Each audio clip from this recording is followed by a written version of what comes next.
السلام عليكم ورحمة الله وبركاته. اللهم صل وسلم وبارك على سيدنا محمد. ان شاء الله النهارده هعمل لكم بطاطس باللحمة. انا هعمل اللحمة في حلة الضغط. انا عندي هنا كيلو من اللحمة. انا هنا عاملة المية. عندك لو عندك حلة زي دي عندك فيها مكتوب هنا ماكسيمم، يعني اعلى حاجة ما تحطيش عندها المية، لازم تبقى تحت شوية. خلاص ما عندكيش حل عاديه عادي، بس انا هقولك على التوابل اللي تعمليها تخلي شوربتك تحفه ان شاء الله. انا حطيت هنا الميه بالمقدار اللي قلت لكم عليه. بعد كده عندي فلفل اسود، حط شويه فلفل اسود، ما تكتريش عشان ما يغمقش، يا ريت لو عندك فلفل ابيض عشان ما يغمقش الشوربه. عندي هنا توم وبصل بودر وحبهان. بسم الله الرحمن الرحيم.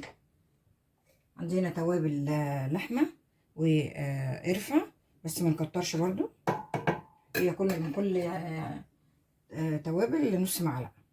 عندي هنا ربع معلقه زعتر مطحون، وعندي ورق لورا،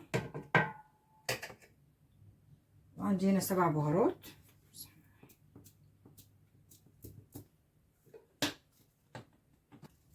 ما بنستناش لما تستوي، بعد كده نحط الملح.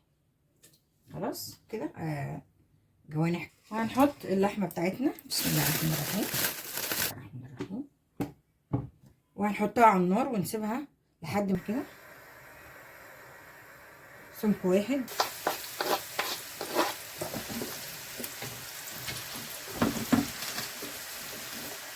انا بحب اكرمل البصل. انا هنا البصل يجيب شويه، انزل عليه ببصل وتوم بودر، بهارات فراخ، وشويه روزماري ربع معلقه، والماجي دي ماجي سايبه من العطار، وعندي فلفل اسود،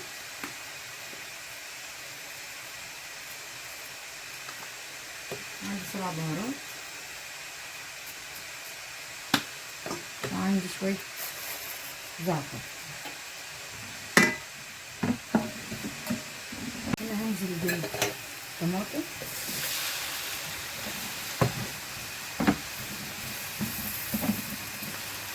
بعد كده البطاطس، يعني هديها بس غلوه، بس حاجات بسيطه كده، نحط الشوح تاني مع البصل واديها انزل البطاطس. انا خلاص كده شايفين كده، انزل بالبطاطس.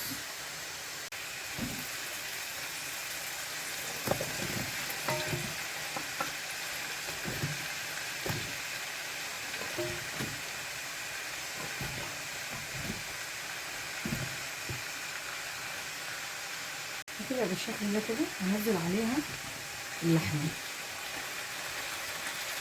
انا هنا حطيت شوربه بتاعت اللحمه، وهنزل بمعلقه ثوم، ولو عندك صلصه او صلصه علب براحتك، احط لها نص كوبايه كده. انا كانت عندي صلصه عاملاها بالشكل ده كده، بسم الله ما شاء الله زي ما انتم شايفين. خلاص انا احطها على اللحمه.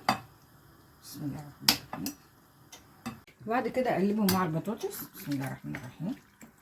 انا بحب احط اللحمه من تحت وعليها البطاطس عشان ما تتحرقش، انا بحب اغطسها كده من تحت واغطيها ببطاطس. بسم الله ما شاء الله. لو عجبكم الفيديو ما تنسوش لايك وشير وسبسكرايب وتفعلوا الجرس عشان يوصلكم كل جديد. والسلام عليكم ورحمه الله وبركاته.